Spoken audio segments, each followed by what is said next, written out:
Bonjour à tous. En cette vidéo, on va expliquer un nouveau chapitre des mathématiques pour la section SG.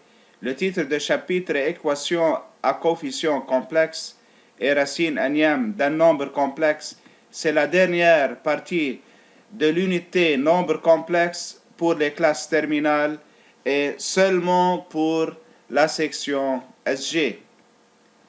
Les principaux objectifs du chapitre sont résoudre une équation du second degré à coefficient complexe, décomposer un trinôme du second degré, calculer les racines carrées d'un nombre complexe, définir et calculer les racines énièmes d'un nombre complexe et enfin représenter graphiquement les racines énièmes de l'unité.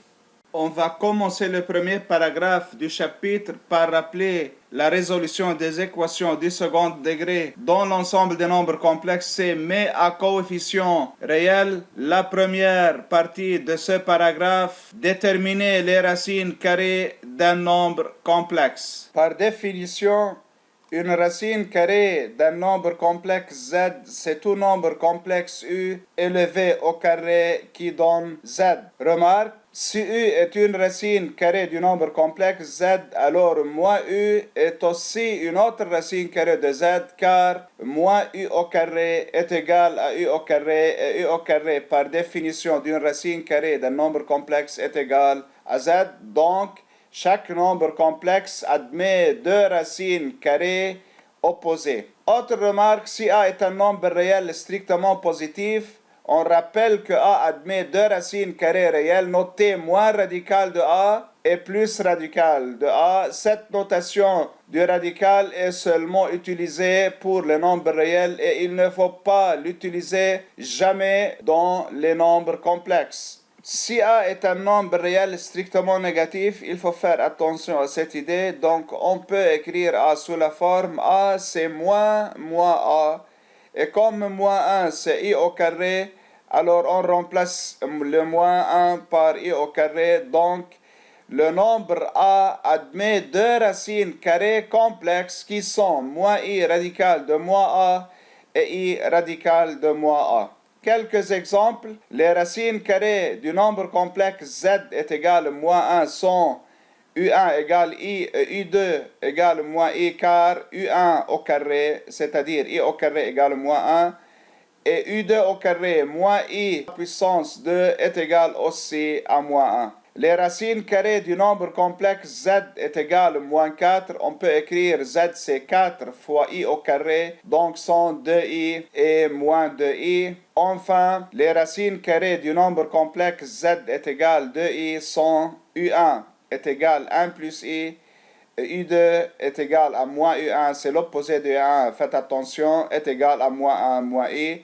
Essayez d'élever moins 1 moins I au carré et 1 plus I au carré pour obtenir Z est égal à 2I. Maintenant, une propriété très importante, tout nombre complexe admet dans C deux racines carrées opposées. Maintenant, on va faire une application comme un exercice résolu. Comment on cherche les racines carrées du nombre complexe Z est égal à 5 moins 12i. Tout d'abord, en utilisant la forme algébrique de la racine carrée d'un nombre complexe, on pose U est égal à A plus IB, une racine carrée de Z, avec A et B sont des réels. Par la définition d'une racine carrée d'un nombre complexe, on dit que U au carré est égal à Z.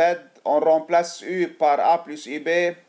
Comme l'écriture d'un nombre complexe est unique, après le développement, la partie réelle ici, c'est A2 moins B2, est égale à la partie réelle ici qui est 5. Et la partie imaginaire, c'est 2AB est égal à la partie imaginaire moins 12i. On obtient deux équations, A2 moins B2 égale 5, et 2AB est égal à 12. Pour simplifier la résolution de ces deux équations, on utilise, comme I au carré égale Z, on utilise le module de I au carré est égal à module de Z afin d'obtenir toutefois A2 plus B2 est égal à module de Z qui est 13. Cette équation et cette équation sont simples à résoudre, donc on obtient un système de trois équations à deux inconnues.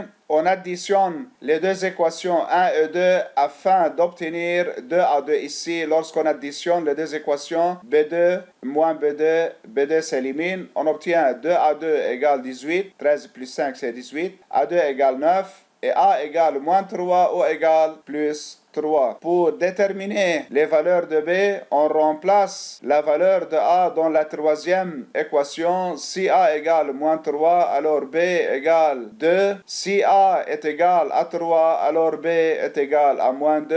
Donc on a obtenu deux valeurs de U qui sont U1 moins 3 plus 2i, on remplace A et B par leur valeur, et U2 c'est 3 moins 2i qui sont les racines carrées du nombre 5 moins 12i. Maintenant, on va rappeler la méthode de résolution d'une équation du second degré dans C mais à coefficient réel. C'est un rappel de la deuxième année secondaire. On a vu que pour résoudre une équation du second degré, attention, n'est pas dans l'ensemble des nombres réels R, mais dans l'ensemble des nombres complexes C. L'équation notée par E, AZ au carré plus BZ de plus C égale 0, avec A, B et C sont des nombres réels, faites attention, et A doit être non nul pour que l'équation du second degré. On détermine la forme canonique de l'équation, on divise par A tout d'abord, on complète le carré parfait afin de factoriser le premier membre de l'équation.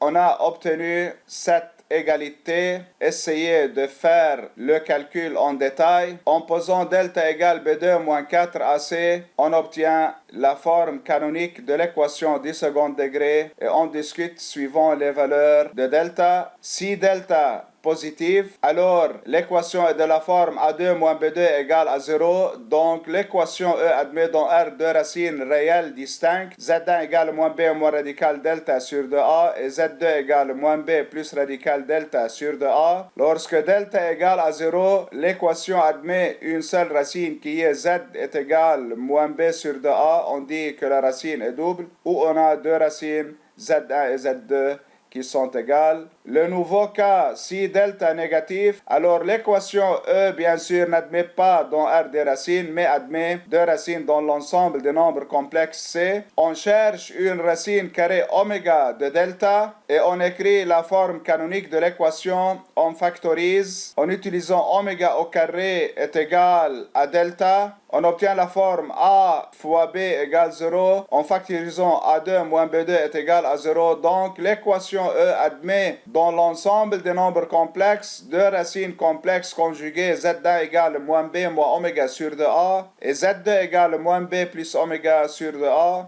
On a vu que oméga est égal à I racine carrée de moins delta ou oméga égale moins I racine carrée de moins delta. Attention à l'écriture ici comme delta négatif, alors moins delta est positif et l'écriture est juste. On va donner des exemples, soit résoudre l'équation du second degré Z au carré plus Z de moins 6 est égal à 0 dans l'ensemble des nombres complexes C. On calcule delta tout d'abord, on obtient que delta égale 25 positif, alors l'équation E1 admet deux racines réelles distinctes qui sont Z1 égale moins B moins radical delta sur 2A égale moins 3 et Z2 égale moins B plus radical delta sur 2A qui est égal à 2. Exemple B, on va résoudre dans C l'équation E2 Z2 moins 6Z de plus 9 égale 0. On calcule delta, on obtient que delta égale 0, donc l'équation E2 admet dans R une racine double Z1 égale Z2 égale moins B sur 2A qui est égal à 3. Exemple C, l'équation E3 Z2 plus Z de plus 1 égale 0. On calcule delta, on obtient moins 3 négatif. On écrit moins 3 sous la forme de 3i au carré, donc c'est i radical de 3 au carré. C'est oméga au carré, donc oméga égale i radical de 3 est une racine carrée de delta. Alors, l'équation E3 admet deux racines complexes conjuguées, Z1 égale moins B moins oméga sur 2a et Z2 égale moins B plus oméga sur 2a et on écrit la forme algébrique de chaque solution. Maintenant, la partie de la classe terminale qui est l'équation du second degré dans C mais à coefficient complexe. Propriété, toute équation du second degré à coefficient complexe admet deux racines dans l'ensemble des nombres complexes C. C'est un cas particulier du théorème fondamental de l'algèbre. Démonstration, on va décomposer en produit de facteurs du premier degré le trinôme du second degré complexe f de z est égal à z au carré plus bz de plus c, où a et b et c sont des nombres complexes et a non nul. On écrit la forme canonique de ce trinôme en prenant a comme facteur commun et en complétant le carré afin d'obtenir une écriture de la forme a fois z plus b sur 2a au carré moins b2 moins 4ac sur 4a2. On pose delta égale b2 moins 4ac et on calcule une racine carrée de oméga par la méthode indiquée en vidéo. Oméga au carré égale delta, donc on peut factoriser f de z, c'est a fois z de plus b plus oméga sur 2a fois z de plus b moins oméga sur 2a. Donc pour résoudre une équation du second degré à coefficient complexe de la forme az2 plus bz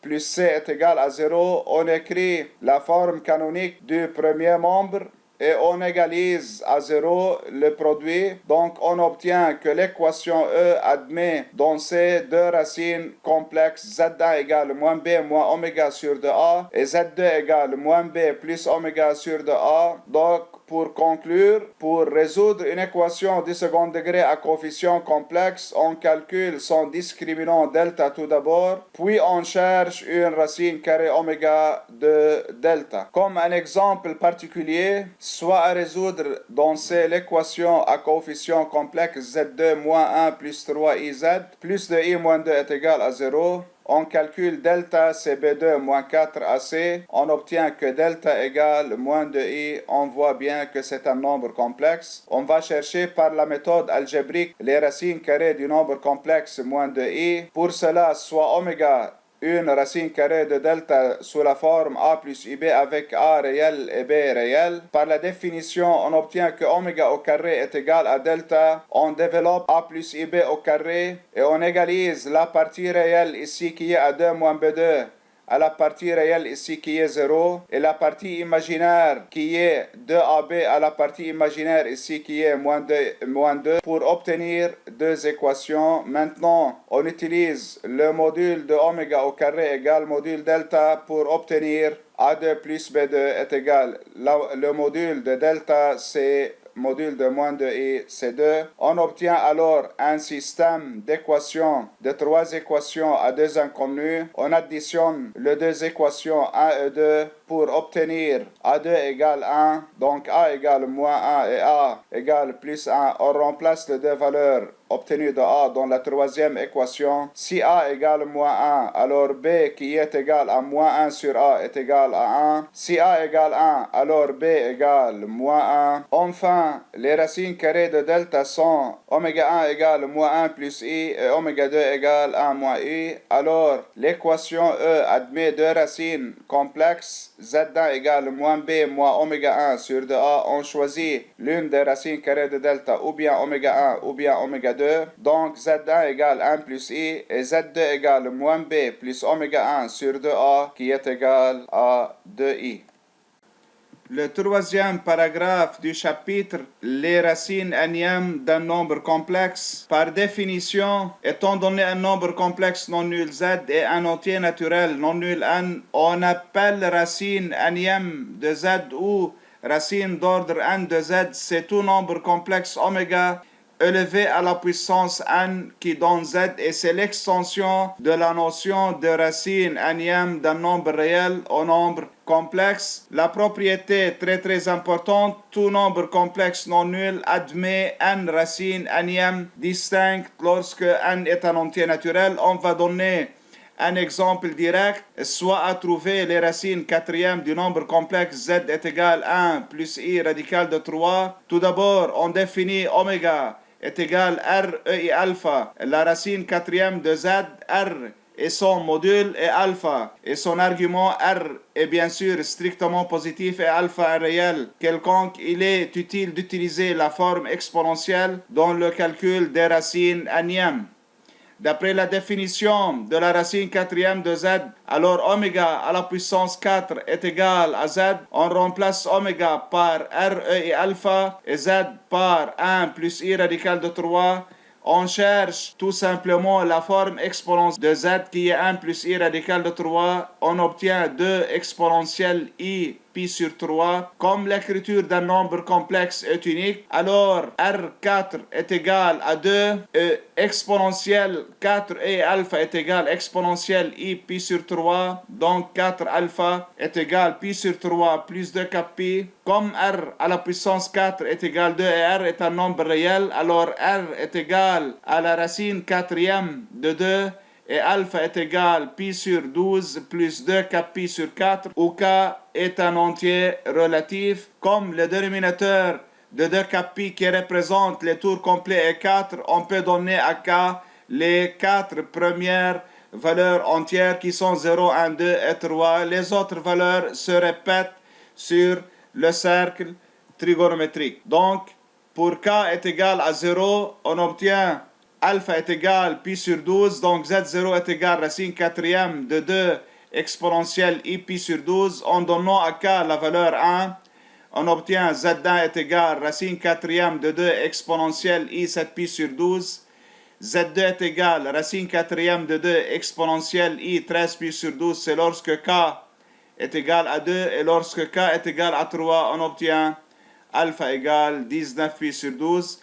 Z0, Z1, Z2 et Z3 représentent les racines quatrièmes du nombre complexe Z. Ici, l'argument est non remarquable. On ne peut jamais déterminer la forme algébrique, donc on écrit les racines énièmes en général sous leur forme exponentielle. Si on rapporte le plan à un repère orthonormé direct, OUV, et on place les points M0, M1, M2 et M3, les images respectives de Z0, Z1, Z2, Z3, on voit bien que ces points appartiennent au cercle de centre O, E, de rayon radical quatrième de 2, et que ces 4 points forment un carré direct inscrit dans un cercle. En général, si Z est un nombre complexe non nul de module R positif et N un entier naturel, les images des racines énièmes de Z dans le plan complexe muni d'un repère orthonormé forment un polygone régulier de N côtés inscrit dans un cercle de centre O